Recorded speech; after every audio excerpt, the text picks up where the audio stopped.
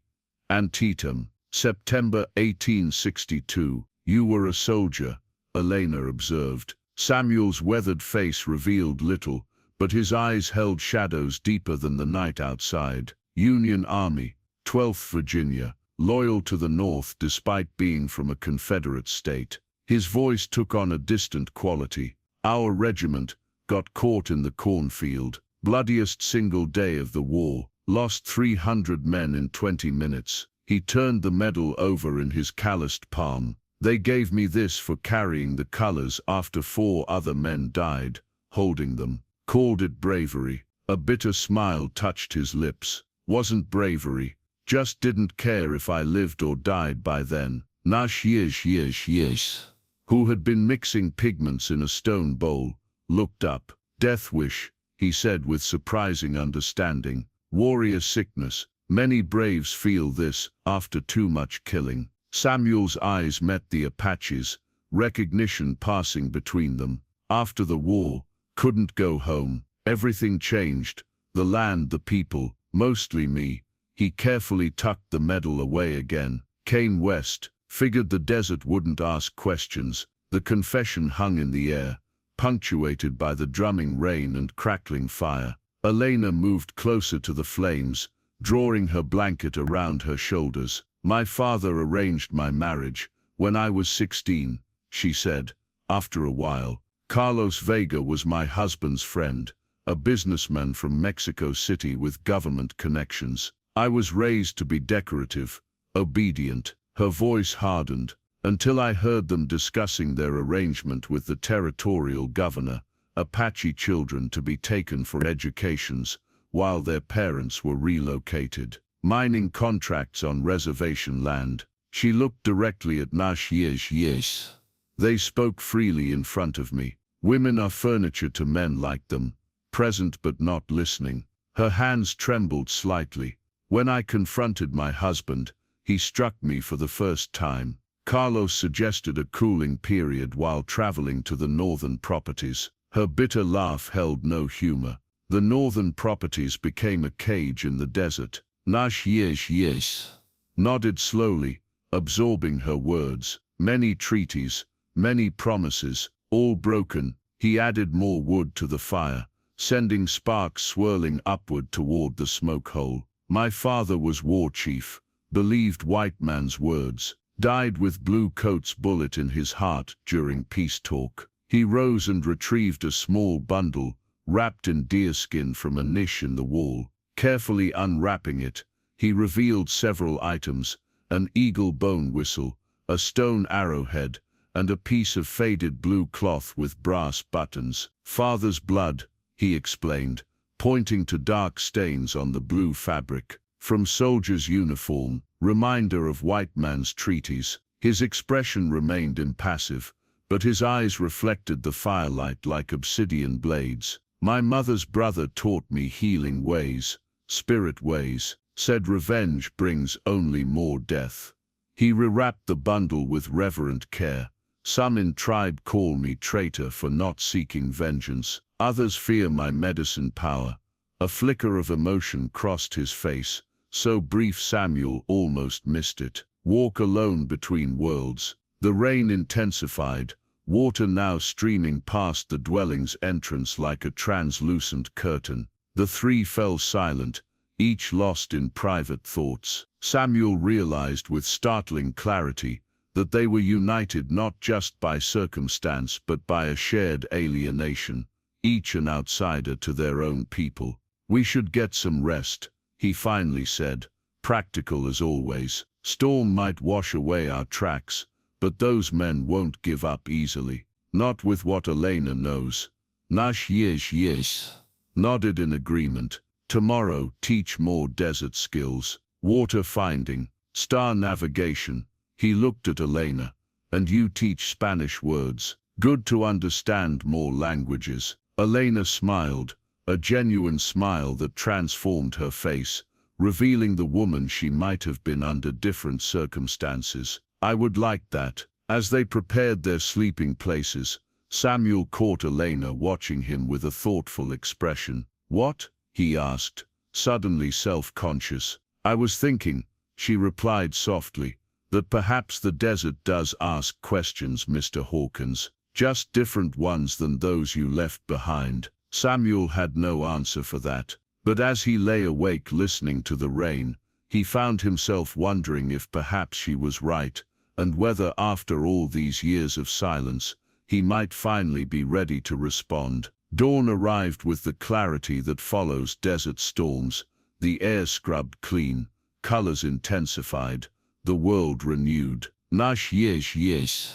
woke Samuel and Elena before sunrise, his usual stoicism replaced by a quiet urgency. "Today important teaching," he said, handing each of them a small bundle of dried herbs. "Burn this, prayer for protection." Samuel accepted the bundle awkwardly, unfamiliar with such rituals. Elena, however, took hers with reverent hands, as if recognizing something that transcended cultural differences. "Like the copal my grandmother burned," she murmured. "Nash yes," led them to the mesa's eastern edge, as the first golden light breached the horizon. From a pouch at his waist, he withdrew a small object that caught the dawn light, an eagle bone whistle, yellowed with age and polished by generations of hands. "Today eagle teaches," he explained, raising the whistle to his lips. The sound that emerged was haunting,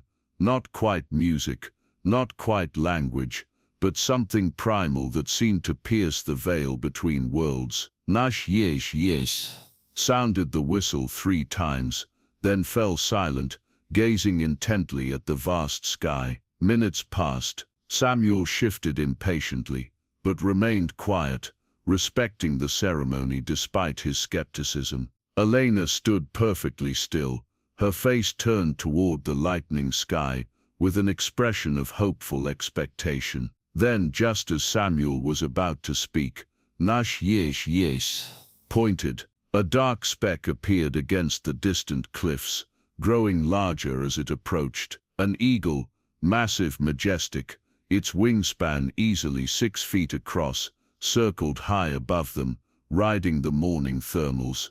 "Golden eagle Nash yes," said softly, "messenger between worlds. Watch how it hunts." For the next hour, they observed the eagle's patient circling. Occasionally it would adjust its flight, responding to invisible air currents, but never rushing, never wasting energy on unnecessary movement. "Eagle teaches patience." "Nash yes," explained, "sees everything from high place, waits for right moment." Samuel found himself unexpectedly moved by the bird's solitary grandeur. He'd seen eagles before, of course, but had never truly observed one with such focused attention. There was something in its perfect economy of motion that spoke to the soldier in him, the understanding that survival often depended on waiting for precisely the right moment to act. The eagle suddenly tucked its wings, and dove plummeting toward the valley floor with astonishing speed. A heartbeat later, it pulled up, a rabbit clutched in its powerful talons. "Perfect strike," Nash yes said with satisfaction, no hesitation when moment comes. He turned to his companions, his dark eyes intense. "We must be like eagle, watch from high place, no enemy movements, strike only when time is right." He handed the bone whistle to Elena. "You keep this now. If danger comes, 3 sounds, calls eagle spirit." Elena accepted the whistle with evident surprise. "Why me? Eagle spoke to me in dream last night." "Nash yes," he replied simply. "Said you carry message beyond our time, important." Samuel expected Elena to dismiss this as superstition, but instead she carefully secured the whistle around her neck. "I will honor this trust," she said solemnly. They spent the remainder of the morning on the mesa's edge. Nash yes, pointing out subtle signs in the landscape below, game trails, water sources, natural hiding places. To Samuel's professional eye, the Apache was systematically mapping escape routes and defensive positions. Planning for battle, Samuel asked quietly, while Elena was distracted by a distant herd of pronghorn antelope. Nash yes. Met his gaze directly. Always plan for battle, hope for peace. By midday they returned to the stone dwelling for food and shelter from the intensifying sun. As they ate a simple meal of dried meat and pine nuts, Nash yes. He continued his teachings. Eagle medicine is about seeing far, he explained, not just with eyes, with spirit. He tapped his chest, seeing truth behind words, seeing path through danger. Elena, who had been unusually quiet since receiving the whistle, finally spoke. In my church, San Juan St. John is symbolized by an eagle. They say he saw beyond ordinary understanding to spiritual truth. Nash yes. Yig nodded, clearly pleased by this connection. Same teaching, different words. Truth has many paths. Samuel found himself increasingly drawn into these discussions despite his natural pragmatism. After years of emotional isolation, the exchange of ideas, even spiritual ones that challenged his upbringing, felt like water to parched soil. My father would call this blasphemy, he admitted, surprising himself with his candor. But I've seen too much to believe any one people has all the answers. Wise words. Nash yes. Yig nash yes. Yig nash yes. Responded. As afternoon waned, Nash yes. Yig nash yes. Yig took them to a hidden alcove on the mesa's western face. There, protected from the elements, ancient paintings covered the stone handprints, spirals, and the unmistakable form of an eagle in flight, rendered in red ochre that had withstood centuries. Old ones left teachings. Nash yes. Yig nash yes. Touching the wall reverently, remind us of pattern beyond our small lives. In the slanting light, the painting seemed almost alive, pulsing with meaning that transcended language. Samuel felt something shift within him, not quite belief, but an opening, a willingness to consider perspectives beyond his own limited experience. He glanced at Elena and was struck by her expression, a luminous engagement that transformed her features. The suffering that had marked her face since her rescue seemed momentarily lifted, replaced by something that looked remarkably like hope. Later, as sunset painted the western sky in brilliant oranges and purples, Samuel found Elena sitting alone at the mesa's edge, the eagle bone whistle in her hands. You believe in all this? He asked, settling beside her. She considered his question carefully before answering. I believe there are mysteries beyond our understanding. Perhaps God speaks in many languages. She smiled softly. Or perhaps Nash yes. Yig nash yes. Yig nash yes. Know that hope is as necessary as water in the desert. Samuel nodded, watching as the last light caught the curve of her cheek, the slope of her shoulders. For the first time, he noticed not just her beauty but her strength, a resilience that matched the land itself. From behind them came the soft sound of Nash yes. Samuel turned to find the Apache watching them with an unreadable expression. Their eyes met, and in that moment, Samuel recognized something unexpected, not just the bond of shared danger, but something deeper, more complex and infinitely more challenging to his solitary existence. A week passed on the mesa, a week of learning, planning, and growing trust among the unlikely trio. Each morning, Nash yes. Yig nash yes. Scouted the canyons below, reporting no sign of pursuers. By the 8th day, Samuel grew restless. Need to check my ranch, he announced over breakfast. Make sure the cattle haven't scattered too far. Get more supplies. Nash yes. You nash yes. Studied him with those penetrating eyes that seemed to read thoughts rather than just expressions. Dangerous. Slavers may watch place. That's why I need to go alone. Samuel countered. Quicker, less noticeable. Elena set down her wooden cup with unexpected force. We stay together, she insisted. That was our agreement. Samuel was taken aback by the intensity in her voice. Over the past days she had grown stronger, more assertive, a transformation he found both admirable and occasionally challenging. The ranch is my responsibility, he argued. I need to. We go together. Nash yes. You nash yes. Interrupted, his tone leaving no room for debate. 3 sets of eyes better than one. Samuel recognized the futility of further argument. These two had formed a formidable alliance, often backing each other despite their different backgrounds. The realization was both irritating and oddly comforting. They left at dawn, taking a different route than before, a steeper, more difficult descent that Nash yes. You Nash yes. Think Nash yes. You Nash yes. You Nash yes. You Nash yes. You Nash yes. You Nash yes. You Nash yes. You Nash yes. You Nash yes. You Nash yes. You Nash yes. You Nash yes. You Nash yes. You Nash yes. Yugnash yes. Yugnash yes. Be sport we speed tenly yes. Yugnash yes. Yugnash yes. Yugnash yes. By late afternoon, they approached Samuel's property from the south, using a stand of cottonwoods along the creek for cover. Samuel gestured for them to halt while he surveyed the ranch through his battered field glasses, a relic from his army days.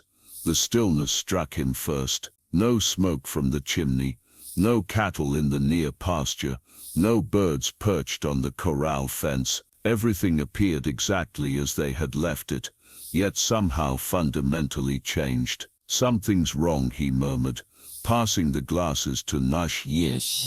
Yugnash yes. Yugnash yes. Yugnash yes. Yugnash yes. Yugnash yes. Yugnash yes. Yugnash yes.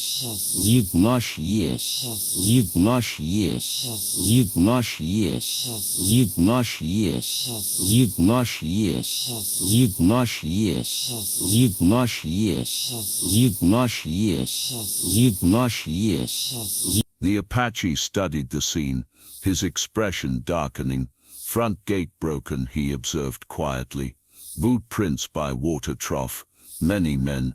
Yugnash yes. Yugnash yes. Yugnash yes. Yugnash yes. Yugnash yes. Yugnash yes. Yugnash yes. Yugnash yes. Yugnash yes. Yugnash moved ahead like a shadow, virtually invisible despite the open terrain. Samuel and Elena followed at a distance, ready to retreat at the first sign of danger. The ranch gate hung from a single hinge, splintered as if struck by a heavy object. Samuel felt a surge of anger at this violation. The simple wooden gate had been one of the first things he'd built when claiming this land. Nash yes. Yugnash yes. Yugnash yes. Yugnash yes. Yugnash yes. Yugnash yes. Yugnash yes. Yugnash. It stood partially open, swinging slightly in the afternoon breeze. Samuel entered first, revolver ready. The destruction inside stole his breath. Furniture overturned, supplies scattered, his few books torn and trampled. Someone had taken an axe to his table, reducing it to kindling. On the wall, a message had been scrawled in what looked disturbingly like blood. Return what belongs to Vega, or die. Slowly Elena gasped softly behind him. That's cattle blood, she said, her voice tight. They slaughtered one of your animals to leave this message. Samuel holstered his weapon, surveying the ruin of his modest home. 5 years of careful work, building, repairing, creating a place that was solely his, destroyed in what must have been a frenzy of calculated violence. Much yes, you much yes, you much yes, you much yes, you much yes, you much yes, you much yes, you much yes, you much yes, you much. All a pattern of broken glass suggesting the direction of the attack, discarded cigarette papers of a type favored by Mexican vaca. Sheriff Starr, he said suddenly, bending to retrieve something from beneath the overturned stove. He held up a tarnished badge, the kind worn by county lawmen throughout the territory. Samuel took it, turning the metal star over in his palm. Stagecoach Springs Sheriff, he confirmed grimly, must have dropped it during the raid. Means local law is working with Vega. Elena's face hardened. Carlos buys whatever authority he needs. It's how he operates. Samuel felt a cold certainty settling in his chest. They'll be back, and next time, they'll bring enough men to comb every canyon and cliff until they find us. Nush yes, you much yes, you nodded in agreement, his hand unconsciously moving to the knife at his belt. What will you do? The question hung in the air, weighted with implications. Until now, they had been running, hiding, reacting to danger rather than confronting it. Samuel looked from Nush yes, you much yes, you much yes, you much yes, you much yes, you much yes, you much yes, you much yes, you much yes, you much yes, you much yes, you much yes, you much yes, you much yes, you much yes, you much yes, you much yes. You mush, you mush, yes, you mush, you mush, mind breathe mush, yes, you mush, yes, you mush. Elena straightened, something fierce and determined flashing in her eyes. I will not be hunted like an animal, not again. We make stand here. Nush yes, you mush yes, you mush yes, you mush yes, you mush, you mush yes, you mush yes, you mush, you mush, you mush yes, you mush, you mush yes, you mush yes, you mush, you mush yes, you mush, mind breathe mush yes, you mush. Samuel considered this, mentally cataloguing the rancher's defensive strengths and weaknesses. Would mean fighting, not just hiding. Yes, Elena said, with unexpected fervor. Fighting. The broken gate swung on its remaining hinge, creaking in the rising evening wind. The sound carried across the empty yard like a challenge, reminding Samuel of all that had been violated. His private sanctuary, his hard-won peace, his carefully constructed isolation, all shattered beyond recovery. But as he looked at his unlikely companions, a wealthy Mexican woman with newfound courage, and an Apache warrior with ancient wisdom, Samuel realized that something new had been forged in place of his solitude, something perhaps worth fighting for. Samuel dug through the wreckage of his ransacked home, until he found what he was looking for. A leather-bound book, its corners worn smooth by years of handling. Though the cover was scuffed and stained, the gold lettering remained legible. Infantry tactics for the use of the volunteer forces. A remnant from his war days, the manual contained everything from basic drill commands to complex defensive strategies. Got this from my lieutenant before Gettysburg, he explained, setting it on the one table that remained standing. Man was West Point educated, said knowledge keeps men alive more surely than courage. The next 3 days saw a transformation of the modest ranch. Samuel applied military precision to their defensive preparations, using the tactics book as a guide, but adapting the strategies to their limited numbers and resources. The natural features of the land became their allies. The creek that ran behind the house provided water and created a natural barrier on one approach. A gentle rise to the north offered a vantage point for observation.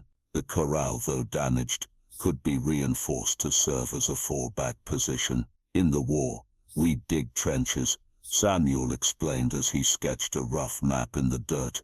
Don't have time or manpower for that, but we can create firing positions here, here and here. He marked 3 spots forming a rough triangle around the ranch house. Elena, who had proven herself surprisingly knowledgeable about firearms, studied the map intently. My father insisted I learn to shoot, she explained when Samuel expressed surprise at her proficiency with his old Spencer carbine. He said a woman alone in this territory needed steel in her spine and lead in her hand, while Samuel focused on conventional defenses. Nash years, he implemented more traditional Apache tactics. He set trip lines in the tall grass, attached to small gourds filled with pebbles that would rattle when disturbed. At key approach points, he dug shallow pits and lined them with sharpened mesquite stakes, then carefully concealed them under thin layers of soil and twigs. Apache fight differently, he explained as he worked. Not stand in line like bluecoats. Use land, use patience, make enemy afraid of shadows. By the second day, Samuel had to acknowledge the effectiveness of these methods. The ranch was becoming a subtle labyrinth of alarms and hazards that would channel attackers into predetermined killing zones, while offering defenders multiple escape routes. Your people fought like this against the army, he asked Nash years, as they reinforced the corral gate. For many generations, Nashud Ear replied, a rare hint of pride in his voice. Why we survive when others vanish. Elena, meanwhile, proved herself invaluable in organizing their limited supplies. She inventoried ammunition, prepared medical supplies, and rationed food with the efficiency of a quartermaster. When not engaged in these tasks, she practiced with both rifle and knife, her determination evident in every focused movement. On the third evening, as they sat around a small fire behind the house, positioned to be invisible from the main trail, Samuel found himself studying his companions with new appreciation. They had become a team, each contributing essential skills to their common defense. They'll come at dawn, Samuel predicted, pouring coffee into 3 tin cups. It's standard military practice. Human alertness is lowest just before sunrise. Elena accepted her cup with a nod of thanks. How many do you think? Based on the tracks, at least 6, Nashud Ear answered. Perhaps more now. And we are 3, Elena said softly, not in defeat, but as a simple statement of fact. 3 is enough, Nashud Ear assured her, if we are smart, if we are united. Samuel opened his tactics book, turning to a diagram showing a defensive position for a small unit against superior numbers. We'll need to be more than united, he said grimly. We'll need to be lucky. As they reviewed their plans one final time, Elena suddenly asked a question that had clearly been weighing on her mind. What happens if we succeed? After, I mean. The question hung in the air, heavy with implications. Until now, they had been focused entirely on survival, on the immediate threat. The future beyond their confrontation remained uncharted territory. If we drive them off, Samuel began slowly, they'll likely return with more men, unless we make it too costly, Elena countered. Carlos is cruel but practical. He won't spend endless resources if the return diminishes. Nashud Ear nodded in agreement. Must hurt them enough to teach lesson, make them fear this place. Samuel considered this. Even so, Elena can't stay in the territory. Once word spreads of what happened here, both territorial authorities and your husband's people will be hunting you. I have nowhere to go, she admitted, her voice steady despite the weight of her words. My family would return me to my husband. I have no money of my own. North, Nashud Ear suggested unexpectedly. Colorado Territory, Denver City, many people easy to disappear. Samuel found himself oddly reluctant to consider Elena's departure. In just these few weeks, her presence had become significant. The prospect of returning to his solitary existence no longer held the appeal it once did. "Let's survive tomorrow first," he said finally. "Then we'll figure out the rest." As night deepened around them, each retreated to their assigned positions for the first watch rotation. Samuel took the north approach, rifle across his knees, eyes scanning the darkened landscape. The tactics book lay beside him, a talisman of order in a chaotic world. In the distance a coyote called, a lonesome sound that seemed to echo his own uncertainty about what lay beyond tomorrow's confrontation. For years he had lived day to day, without purpose beyond basic survival.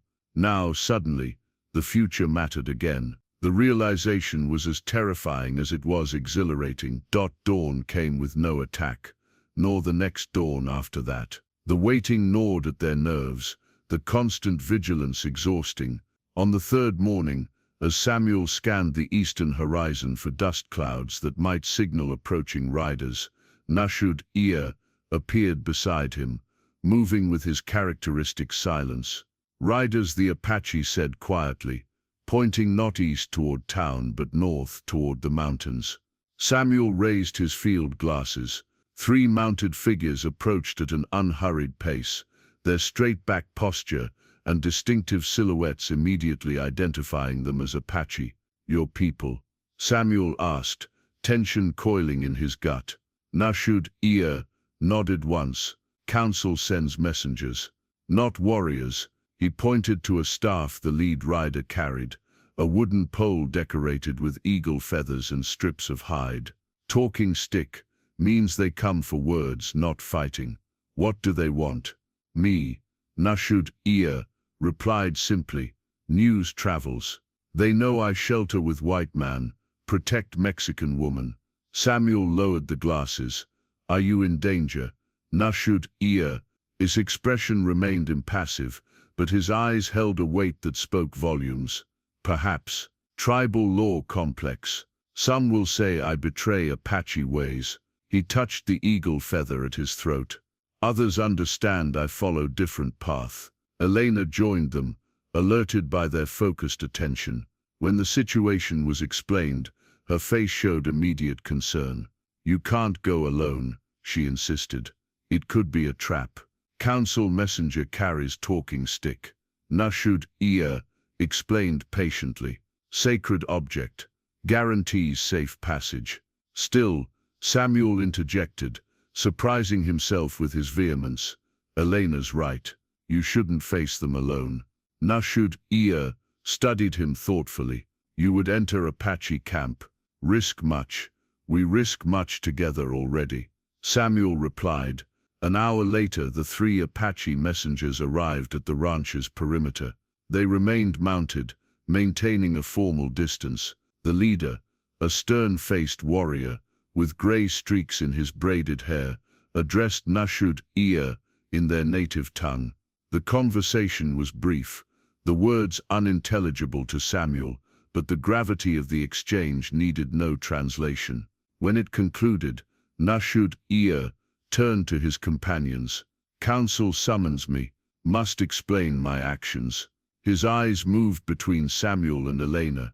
"They allow you to accompany me. Unusual honor. Or they want to see the strangers their medicine man has befriended," Elena observed shrewdly. "Both true," Nashud Ear acknowledged with the ghost of a smile. They departed within the hour, following the messengers at a respectful distance. The journey took them north into increasingly rugged terrain, through box canyons and across rocky plateaus. By late afternoon, they approached a hidden valley nestled between 2 jagged ridges, a temporary settlement of the Western Apache Band. As they entered the camp, Samuel felt the weight of dozens of eyes upon them. Women paused in their work, children stared openly, and warriors watched with hands never far from weapons. The atmosphere wasn't overtly hostile, but weariness hung in the air like the smoke from cooking fires. They were led to a large wickiup at the center of the camp. Before it sat 7 elders, 4 men and 3 women, arranged in a semicircle. At their center a wizened man with deeply lined features held the talking stick, marking him as the lead counselor. Nashud-Ea dismounted and approached the council, his posture respectful but not submissive. He spoke for several minutes in Apache, occasionally gesturing towards Samuel and Elena. When he finished, a heavy silence fell over the gathering. Finally, the lead counselor spoke, his voice surprising in its strength despite his advanced age. Nashud-Ea listened attentively, then turned to his companions. "Council wishes to hear from both of you," he translated. "Unusual request, great honor." Samuel stepped forward, acutely aware of his foreignness in this place. "Tell them I respect their land and their ways," he said, "that we 3 stand together against common enemies." After Nashud-Ea translated, Elena moved beside Samuel. "Tell them," she said with quiet dignity, "that I have seen the cruelty of men who would take their children and steal their lands, that I risked my life to expose these plans." When Nashud-Ea conveyed her words, a murmur ran through the council. The eldest woman leaned forward, asking a direct question to Elena through Nashud-Ea. She asks why a Mexican woman would oppose her own people's interests. He translated. Elena lifted her chin. "Because justice has no borders," she replied. "Wrong is wrong regardless of who commits it." As these words were translated, Samuel noticed a subtle shift in the council's demeanor. The lead counselor spoke again, at greater length, his gnarled hands emphasizing certain points with the talking stick. "Council is divided," Nashud-Ea explained afterward. "Some say I bring danger to the people by involving myself with outsiders. Others, particularly shifting water, the eldest woman, see value in unusual alliances."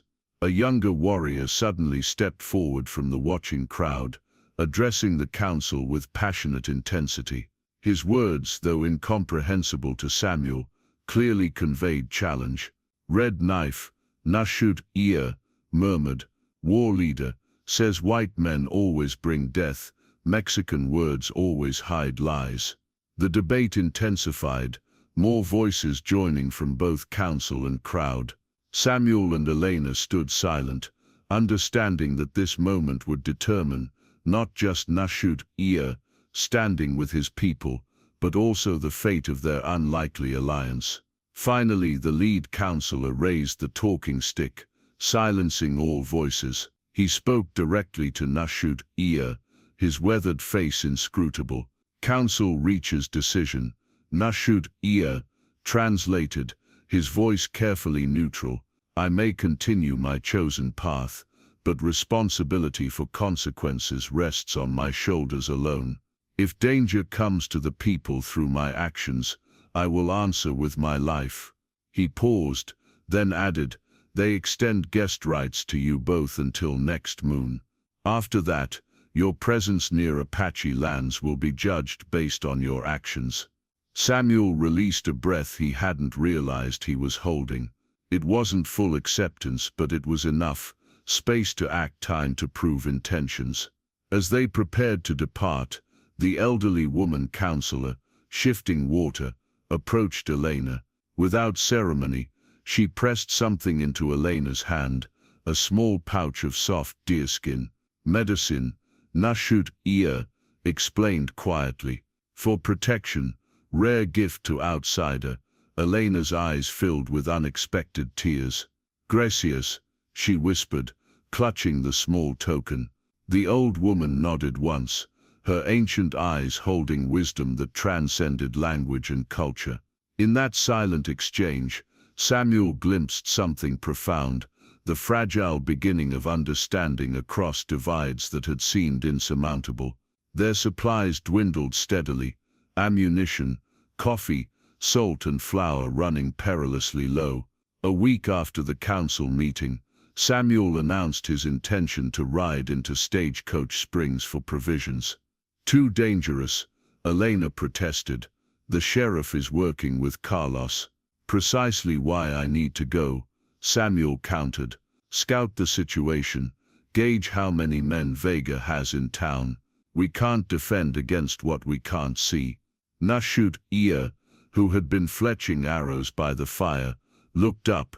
I cannot enter white man's town, will be shot on sight, and I would be recognized immediately. Elena added, which leaves me, Samuel concluded, just a rancher going to town for supplies. Nothing unusual. Despite their concerns, the logic was irrefutable. The next morning, Samuel set out alone, dressed in his plainest clothes, a month's growth of beard providing some disguise. His revolver rode in its holster beneath his coat, and his rifle rested in its scabbard, ordinary precautions for a man traveling alone.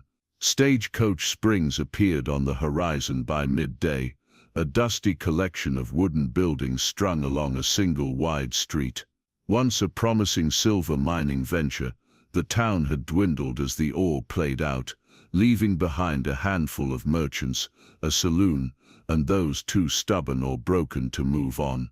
Samuel approached cautiously, noting several unfamiliar horses hitched outside the saloon, fine-looking animals with Mexican saddles, too well-bred for the usual local traffic. He rode directly to Greeley's general store, maintaining the demeanor of a man on ordinary business.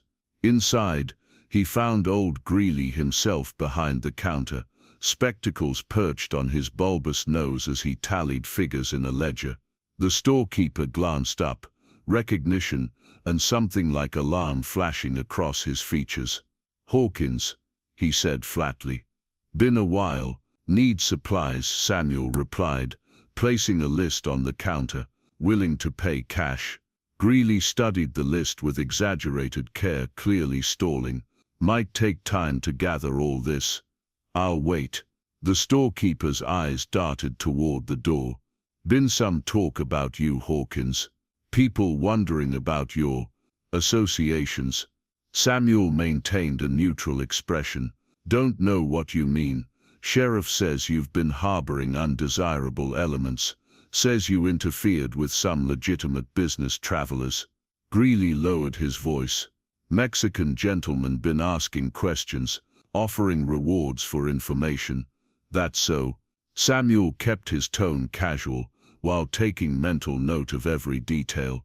Well, I'm just here for supplies. My business is my own. As Greeley reluctantly began gathering the items, the store's door swung open. Sheriff Dawson entered, his substantial belly preceding him, the tarnished badge gleaming on his vest. His hand rested suggestively near his holstered pistol. Well now, Dawson drawled, false joviality barely masking hostility. Look who's come to town. Been wondering when you'd show your face, Hawkins. Samuel turned slowly, keeping his hands visible. Sheriff, just picking up supplies. That right? Nothing to do with a certain Mexican lady gone missing, or maybe your new Apache friend. The store fell silent. Samuel felt a cold certainty settle in his gut.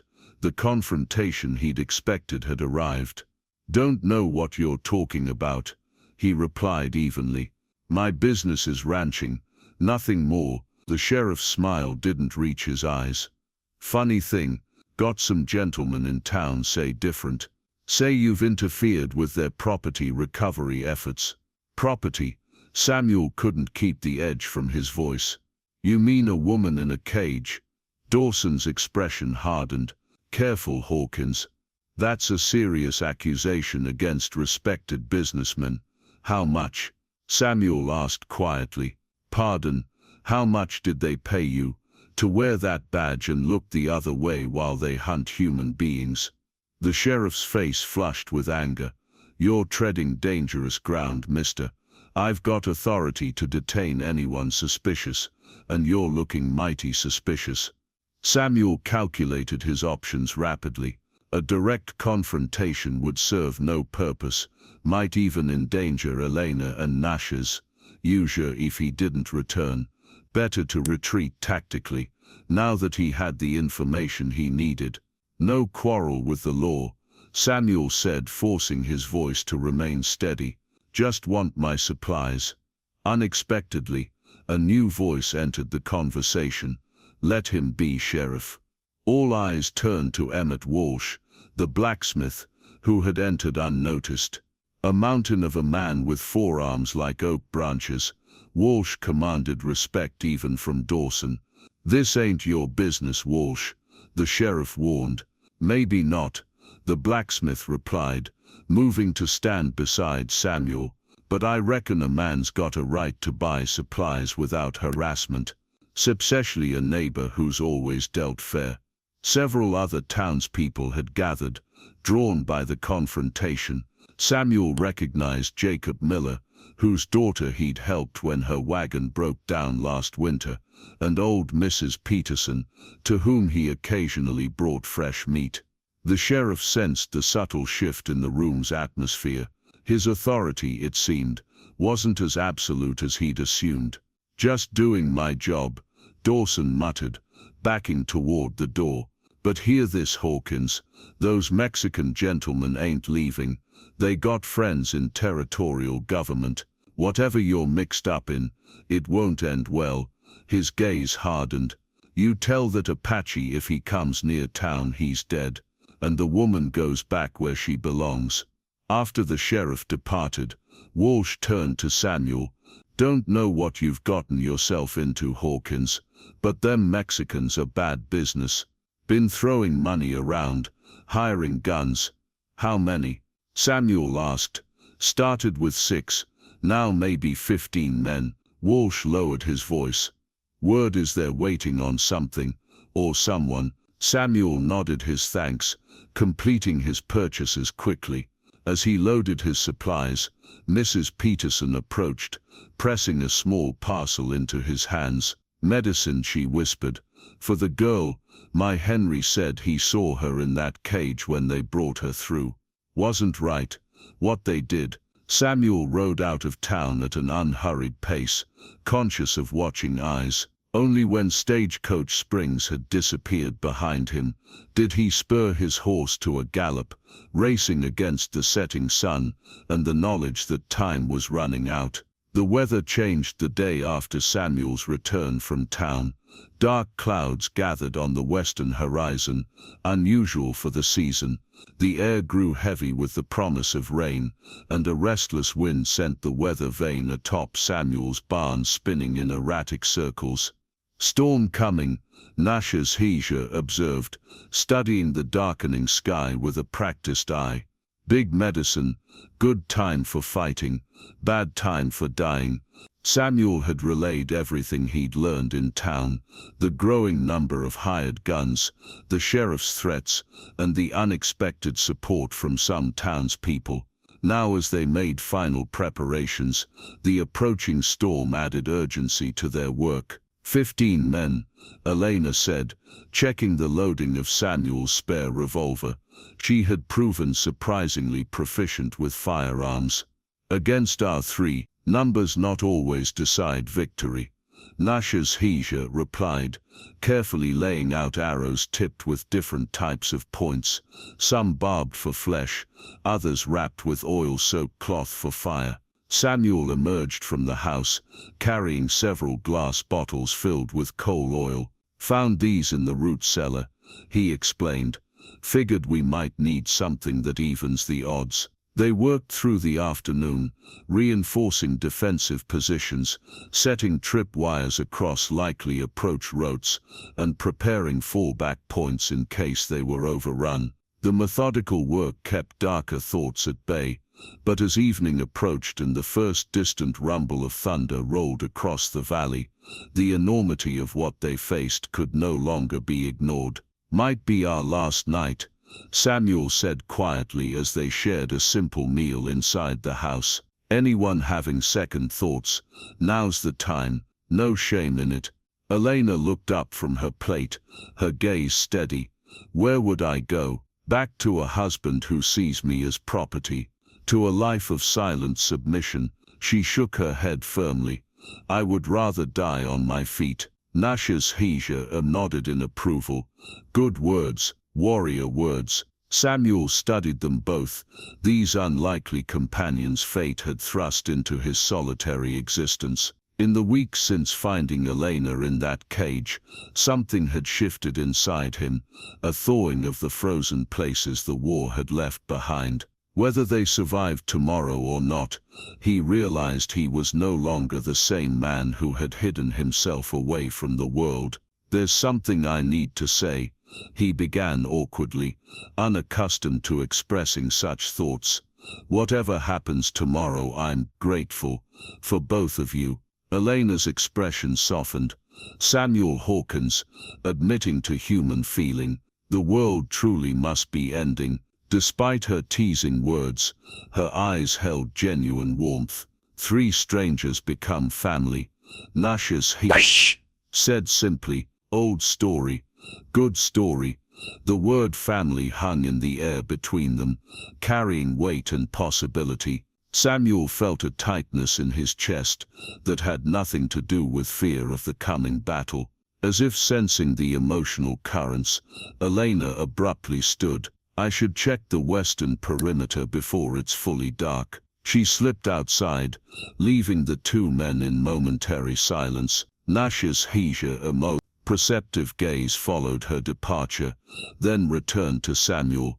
She carries strength like hidden knife. Rare quality in any person. Yes, Samuel agreed, knowing they were speaking of more than just courage. You have feelings for her, Nash's Hija stated, matter-of-factly. Samuel started to deny it, then stopped himself. Doesn't matter. After tomorrow, if we survive, she'll need to head north. Start a new life. Perhaps Nash's Hija said, his tone revealing nothing. Or perhaps paths continue together. Before Samuel could respond, Elena returned, raindrops glistening in her hair.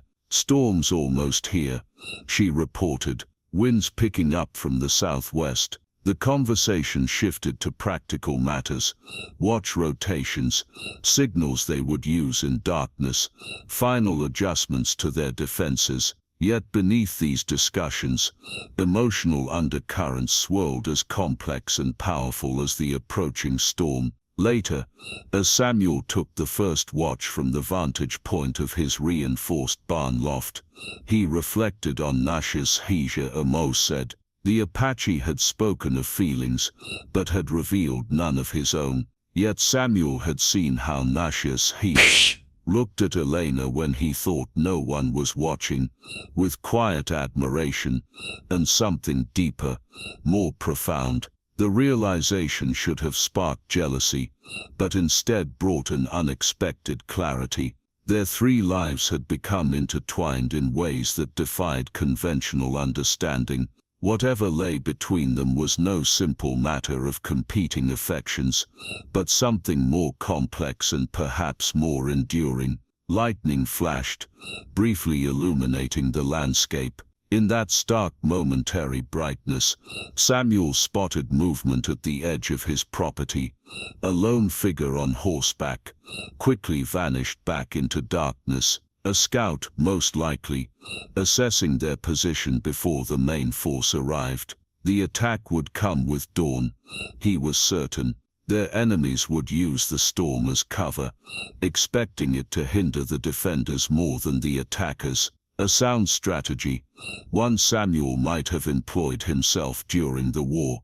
When Elena came to relieve him at midnight, the rain was falling steadily, drumming on the barn roof. She climbed into the loft with practiced ease, moving with a confidence that would have been unimaginable when they first found her in the cage. Any sign? She asked, her voice low. Scout at the perimeter 2 hours ago. Nothing since.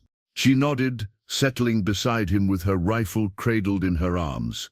For a while they sat in companionable silence, watching the rain-swept darkness. Samuel, she finally said, using his first name for perhaps the first time. If tomorrow goes badly, it won't, he interrupted, not wanting to hear what might follow. But if it does, she persisted gently, I want you to know that finding me was not just rescue, it was awakening.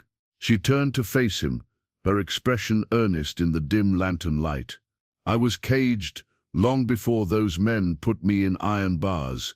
The simple truth of her words struck him deeply. I understand that, he replied. Maybe I was too. Their eyes held for a long moment. Then, with a grace that seemed to deny the violence awaiting them, Elena leaned forward and kissed him, not in passion or desperation, but with a tenderness that spoke of possibilities beyond tomorrow's battle. When she drew back, her smile held both sadness and hope. Now go rest, she said. Dawn comes quickly. As Samuel descended the ladder, he glimpsed Nashir standing in the rain, face turned skyward. Their eyes met briefly, a wordless communication passing between them. In that moment, Samuel understood that whatever bonds had formed among the three of them would either strengthen in tomorrow's fire or break completely. Either way, nothing would remain the same. Dawn broke grey and misty, the night's storm having passed, but leaving behind a heavy fog that clung to the valley floor. Samuel watched from his position in the reinforced barn as ghostly tendrils curled around the corral posts and obscured the boundaries of his property. The fog was both blessing and curse. It would hide their defensive preparations, but also mask the approach of attackers. Nashir appeared beside him, moving with his characteristic silence. They come, he said simply, pointing toward the eastern trail. Many horses. Samuel strained his eyes but saw nothing through the mist. How many? 12, maybe 15. Heavy horses, armed men. Nashir's acute senses had proven invaluable during their preparations. Get Elena, Samuel instructed. It's starting. They had planned for this moment, rehearsed their roles with military precision. Elena would take the house, with its reinforced shutters and clear fields of fire through carefully positioned loopholes. Samuel would command the barn, which offered elevation and cover. Nashir would move between positions, using his superior stealth to strike where least expected. The Apache slipped away, returning moments later with Elena. She wore men's clothing for freedom of movement, her hair tied back, her face set with determination. Around her neck hung the eagle bone whistle. Nashir had given her. Remember, Samuel said as they prepared to separate. We're not trying to kill them all, just make it costly enough that they reconsider. Elena nodded grimly. And if they don't reconsider, then we make our stand, Samuel replied. Together, the first warning came not from sight, but sound. The metallic jingling of spurs and bridle chains carried on the damp morning air. Then shapes materialized from the fog, mounted figures moving with deliberate caution toward the ranch house. Samuel counted 13 riders, plus 2 men on foot, more than expected, but not overwhelming. At their head rode a figure in a distinctive flat-crowned hat, Sheriff Dawson, his badge visible even at this distance. Hawkins, the sheriff called out, reining in his horse at what he judged a safe distance. Come on out, we're here on official business. Samuel remained silent, exchanging glances with Elena and Nashir. Let them make the first move, reveal their intentions fully. We know you're in there, Dawson continued. Got a warrant for your arrest, harboring fugitives, interfering with lawful recovery of property. He gestured, and several riders spread out, flanking the house. When no response came, one of the men on foot stepped forward, a slender Mexican in an expensive black coat, his bearing aristocratic despite the muddy terrain. Senor Hawkins, he called, his accent refined. I am Carlos Vega. You have something that belongs to me. Return her, and perhaps we can resolve this without bloodshed. Elena's face hardened at the sound of his voice. She raised her rifle slightly, but held her fire, waiting for Samuel's signal. No one here belongs to anyone, Samuel finally responded, pitching his voice to carry. Ride away while you still can." Vega's laugh was cold and dismissive. "You misunderstand the situation, senor. I have with me 12 experienced gunmen, plus your esteemed sheriff. You are what? One man, perhaps with an Apache savage for company." His tone turned conciliatory. "Be reasonable. The woman is my business partner's wife. A domestic dispute, nothing more." "Domestic dispute doesn't involve iron cages," Samuel countered, "or planned massacres of Apache villages for mining rights." A flicker of surprise crossed Vega's face before his mask of control returned. "Interesting stories my wife has told you. Delusions, I'm afraid. She has always been unstable." While this exchange continued, Samuel noted with grim satisfaction that 2 of the riders had already triggered Nashu's here warning systems, the subtle rattle of seed pods drawing confused glances. More importantly, they were gradually moving into the prepared killing zones. Samuel gave the signal, 3 quick flashes with a mirror shard. Instantly, Nashu's here loosed the first arrow from his hidden position in the scrub oak. It struck with deadly accuracy, sending one rider tumbling from his saddle with a startled cry. The battle erupted in chaotic fury. Sheriff Dawson bellowed orders as his men scrambled for cover. 2 more fell to Elena's precise rifle fire from the house before they understood the danger. Samuel picked his targets carefully, focusing on those attempting to organize a cohesive attack. Vega retreated behind his men, shouting instructions in Spanish. Several gunmen attempted to rush the house directly, only to be halted by the hidden pit traps Nashu's here had prepared. One man's agonized scream as he impaled his leg on sharpened stakes sent a wave of hesitation through the attackers. For 20 frantic minutes, the battle raged across Samuel's property. The attackers, despite their superior numbers, found themselves fragmented and disoriented by the defenders' prepared positions and coordinated fire. Nashu's here wove like a phantom through the lingering fog, his arrows and knife claiming targets who ventured too far from their companions. The turning point came when Elena spotted Sheriff Dawson attempting to circle behind the house. Her shot caught him in the shoulder, spinning him from his horse. As he lay exposed in open ground, Vega and his remaining men faced a critical decision: risk further losses to retrieve him or retreat to regroup.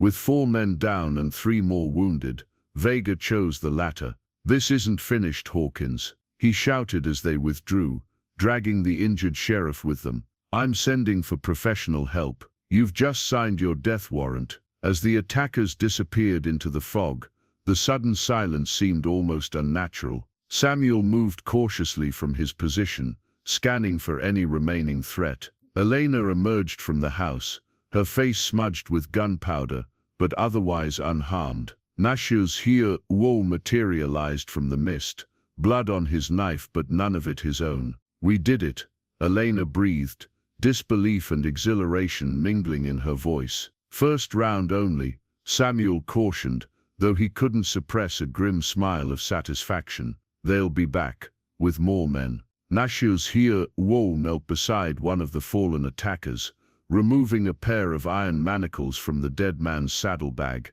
He held them up, the symbolic significance clear to all. "They came prepared to cage you again," Samuel said quietly to Elena. She stared at the shackles, then deliberately turned away. "They'll need more than iron to hold me now." As they surveyed the aftermath of the battle, Nashu's here pointed to horse tracks leading toward town. One rider, fast, carrying news. Samuel nodded grimly. "Then we don't have much time. Let's secure what we can and prepare for the next attack." He looked at his unlikely allies, a wealthy Mexican woman and an Apache medicine man, both now bound to him by blood and fire.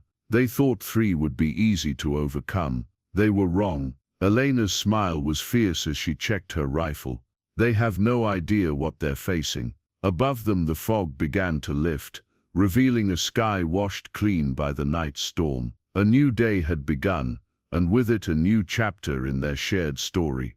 Dusk settled over the ranch, painting the aftermath of battle in somber hues. They had spent the day reinforcing their defenses, burying the dead away from the house, and treating the few minor wounds they had sustained. Now exhausted but vigilant, they gathered in the kitchen around a three-wicked candle. Nashus here wolmache tu, or crafted from beeswax and desert sage. Clarity candle, he explained as he lit it, the flames casting long shadows across their faces. For night of big decisions, Samuel poured 3 cups of coffee, adding a measure of whiskey to each, a luxury he had saved for dire circumstances. The amber liquid caught the candlelight as he passed the cups to his companions. To survival he offered simply, raising his cup. Elena smiled tiredly. To more than survival, she corrected. To living. They drank in silence, each absorbed in private thoughts. The day's victory had been convincing but temporary. Vega would return, likely within days, with more men and a more calculated approach. We should consider leaving, Samuel finally said, voicing the thought that had been troubling him. Heading north, like we discussed before, the 3 of us might slip away before they regroup. Elena set down her cup with unexpected force. Run, after what we accomplished today. Not running, Samuel clarified. Tactical withdrawal. Live to fight another day. Nashus here Wolm had been silent, stirring the candle flames with a slender stick. Looked up. Some battles not finished until fought to end, he said quietly. Some enemies follow forever unless stopped. Samuel recognized the truth in this. Men like Vega, with wealth and connections, could extend their reach across territories. There would be no safe haven, no true escape, as long as he lived, and Elena carried the knowledge that threatened him. Then we stay, Samuel concluded, feeling both resignation and resolve. Make our stand here. The decision hung in the air between them, weighted with implications. If they stayed, if they fought again, the odds of all 3 surviving were slim. Unspoken questions shimmered in the candlelight, questions about what might come after, about the bonds that had formed among them, about futures suddenly contracted to perhaps just days or hours. Elena moved first, crossing to the small window and gazing out at the star-filled sky. When I was a girl, she said softly, my grandmother told me that difficult choices are like doorways. Once passed through, they change us forever. She turned back to face them. I chose to speak against my husband's plans. I chose to trust you both when you found me. I choose now to stand rather than flee. She approached the table again, her movements deliberate. But there is another choice before me, before us. Her eyes moved between the 2 men. What becomes of us if we survive? What path do we walk together?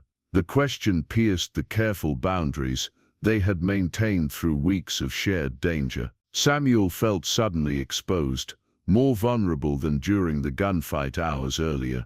Elena, he began awkwardly, I've come to, that is these weeks have. Nashus here raised his hand slightly, interrupting Samuel's stammering. She asks true question, he said, deserves true answer. He looked directly at Elena. I have watched you grow strong like mountain flower, after hard winter. My spirit recognizes yours. Then to Samuel, and you who saved me from lonely path between worlds, found brother where expected enemy. The simple direct words cut through pretense and hesitation. Samuel found himself nodding, accepting the truth of what the Apache expressed. I care for you both, Elena said, her voice steady despite the emotion behind her words. In different ways yet equally true. She took a deep breath. In my culture such feelings must follow rigid paths, one road only, chosen forever. But I have left that world behind. Among my people, Nashus here offered, many forms of family exist. Not all follow blood or marriage custom. Samuel thought of his own upbringing, the strict Virginia morality, the clear delineations of proper relationships. Yet here, in this frontier land, those old certainties seemed as dusty and irrelevant as Confederate currency. I don't know what to call what's between us, he admitted. Don't know if there are words for it. but I know I'm not the same man who found you in that cage, and I know I don't want to go back to being him." Elena's eyes glistened in the candlelight. She reached out, taking one of each man's hands in hers. "Then perhaps we make our own path, our own family." Nashus here nodded solemnly. "3 flames, 1 candle," he said, gesturing to the light between them. "Different, but together." Samuel looked at their joined hands, his own weathered and calloused. Nashus here, Nuz dark and strong, Elena's smaller but equally capable. Something settled in his chest, a rightness he hadn't expected to find in this lifetime. "Whatever happens tomorrow," he said, "we face it as one." Nashus here released their hands and reached for a small pouch at his waist. From it he withdrew red ochre pigment, and with ritual precision, marked each of their foreheads with a single vertical line. "Old way," he explained, "marks those who choose each other as family, stronger than blood." As the night deepened around the small house, the 3 kept vigil, planning for the battle to come, while honoring the bond they had just acknowledged. The 3-wicked candle burned steadily between them, 3 flames merging into one light against the darkness. They came at noon on the 3rd day,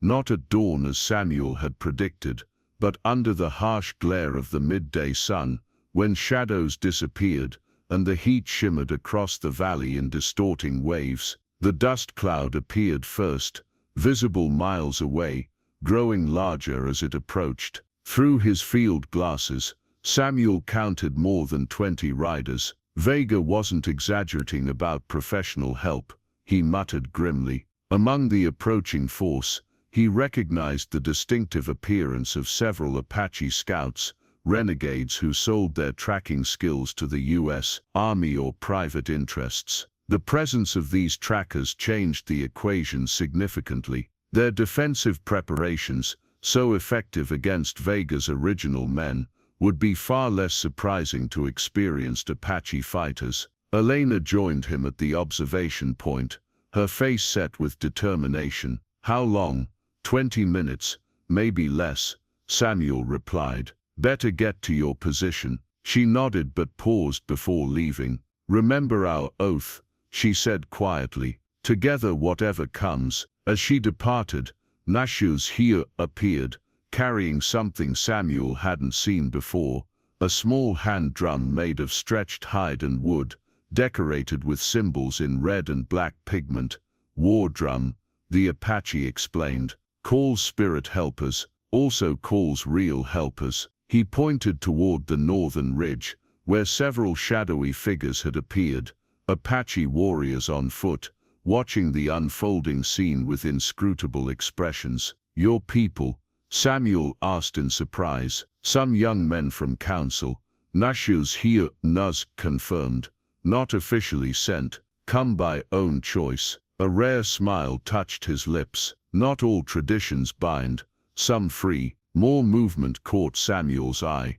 3 riders approaching from the east, not part of Vega's larger force. He recognized the lead figure as Emmett Walsh, the blacksmith who had stood with him in the general store. Beside him rode Jacob Miller, and surprisingly, old Mrs. Peterson's son Henry, all armed and grim-faced. "Looks like we've got allies," Samuel observed with cautious hope.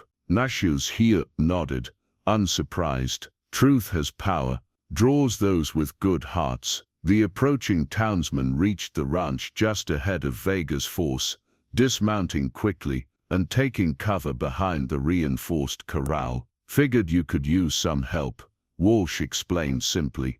"Towns split on this business, some side with the sheriff, but others," he shrugged his massive shoulders, "others remember when law meant something more than who pays best." There was no time for further discussion. Vega's men had halted just beyond rifle range, spreading out in a semicircle around the ranch. At their center rode a new figure, a tall man in a black duster, his face shadowed by a wide-brimmed hat. Even at this distance his bearing suggested professional confidence. "Gunfighter," Samuel murmured. "Expensive one from the looks of it." Nashu's here, Nuz, began a low rhythmic drumming that carried across the sun-baked landscape.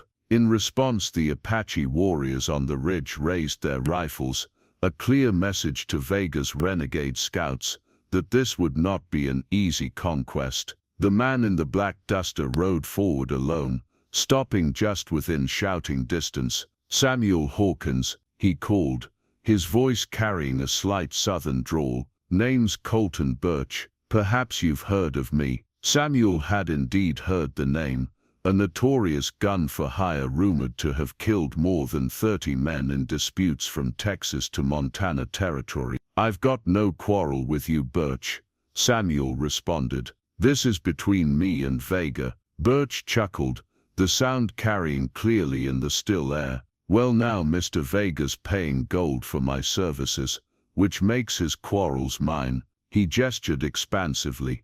"I've got 20 men, including some of your Apache friends, less principled tribesmen. You've got what?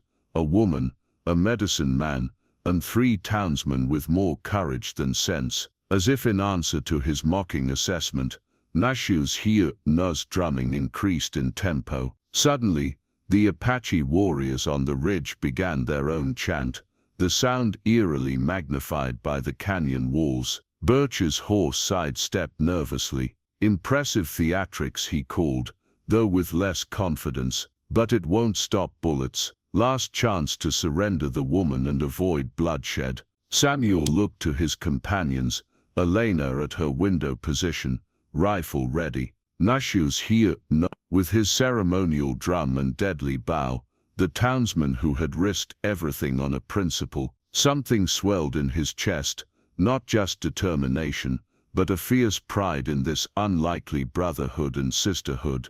"There's nothing here that belongs to Vega," he shouted back. "Nothing and no one." Birch shook his head in apparent regret. "Have it your way." He turned his horse and rode back to his waiting men. "Positions," Samuel ordered quietly. "Remember the plan. Make every shot count." The attack, when it came, was coordinated and professional, very different from the previous assault. Birch's men approached from multiple directions simultaneously, using the terrain for cover. The renegade Apache scouts moved with particular skill, finding paths Samuel hadn't anticipated. For 20 desperate minutes, the defenders held their ground, using their prepared positions to maximum advantage. Elena proved deadly accurate with her rifle, focusing on the Apache scouts, whose knowledge posed the greatest threat. Nashu's here, abandoned his drum for his bow, each arrow finding its mark with uncanny precision. The townsmen fought with the determination of men defending their own, while the Apache warriors on the ridge provided crucial supporting fire. Yet the attackers' superior numbers gradually told. 2 of Birch's men reached the barn and set it ablaze, forcing Samuel to abandon his elevated position. Walsh took a bullet in the leg, but continued firing from behind a water trough. The defensive perimeter contracted steadily as the attackers pressed their advantage. Then, at the critical moment when defeat seemed inevitable, a lone figure on horseback burst through the attackers' line, Carlos Vega himself, charging toward the house where Elena had been spotted. His face contorted with rage and obsession, he fired wildly as he rode. Elena stood her ground in the doorway, raising her rifle with deadly calm. Their eyes met across the chaotic battlefield, captor and captive, past and future suspended in a single moment. She squeezed the trigger just as Nashu's here, Nuz arrow found its mark. Vega toppled from his saddle, dead before he hit the ground. The sight of their employer fallen sent a wave of hesitation through the hired guns. Birch, a professional who recognized when odds had shifted, signaled a retreat. The mercenaries withdrew in good order, carrying their wounded but leaving their dead. As sudden quiet fell across the battlefield, Samuel surveyed the damage: the burning barn, the bullet-riddled house, the blood-soaked earth. Walsh was wounded but would survive. One of the Apache warriors from the ridge had fallen. Henry Peterson clutched a bloodied arm. Yet they had won. Against impossible odds, their unlikely alliance had prevailed. Elena moved to stand beside Samuel, and Nashu's here, Nuz ear. The three of them silhouetted against the setting sun. Without words, they clasped hands, the physical contact affirming what they already knew, that they had been forged into something unbreakable in the crucible of this day. From the ridge came the sound of victory songs, as the Apache warriors celebrated not just survival, but a new understanding. From the direction of town, more riders appeared, ordinary citizens coming to witness what would soon become territory legend. The tribal war drum lay silent now, its purpose fulfilled, yet its echo seemed to linger in the evening air, a reminder that some battles must be fought, not just for survival, but for the right to determine one's own path in the world. Dawn broke over Samuel's ranch with gentle clarity, the rising sun illuminating a landscape transformed, not just by battle, but by possibility. The wounded had been tended through the night, Walsh's leg carefully splintered, Henry Peterson's arm bandaged, the young Apache warrior's shoulder wound packed with Nashu's earrings. They would recover, carrying scars that would fade, but memories that would not.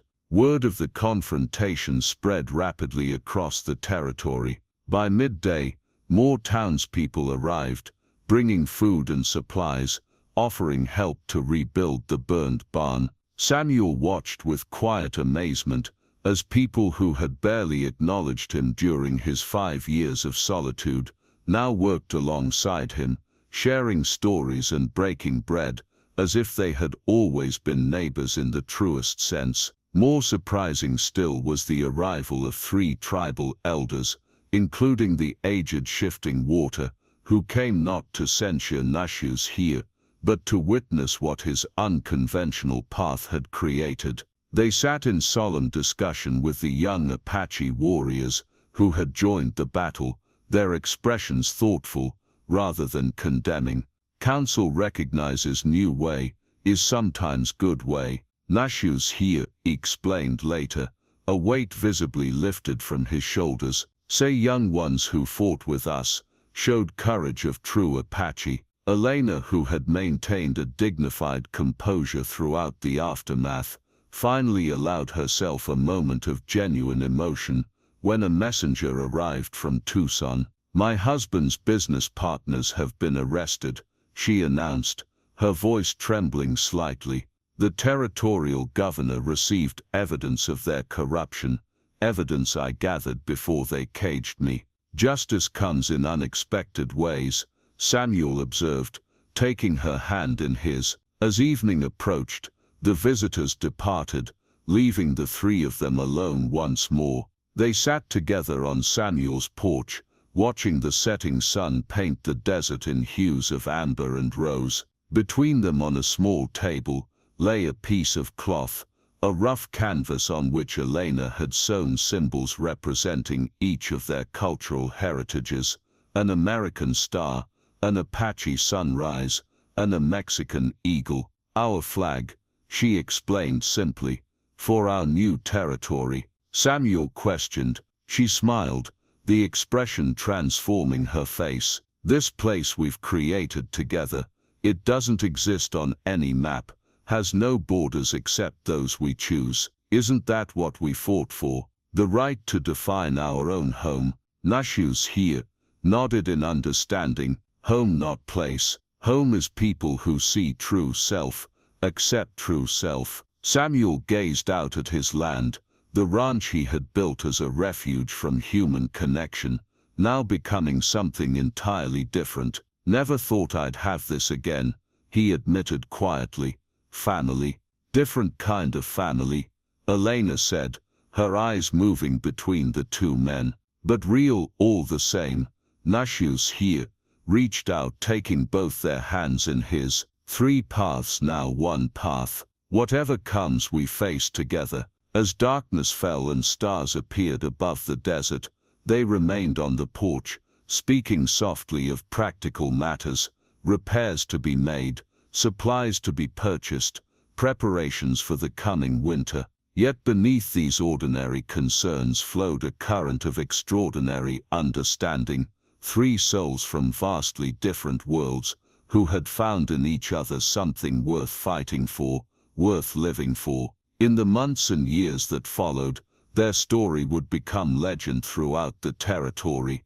The lone rancher, the Apache medicine man, and the Mexican woman, who had defied convention and created something unprecedented on the frontier. Travelers would come from far and wide to see the place where boundaries of culture and expectation had been transcended, where a new kind of community had taken root in the harsh desert soil. But that evening, as they watched the first stars appear above the mesa, they were simply three people who had journeyed from cages, both literal and figurative, into a freedom none had thought possible. Together they had discovered that family is not always what you're born into, but sometimes what you build after surviving the impossible.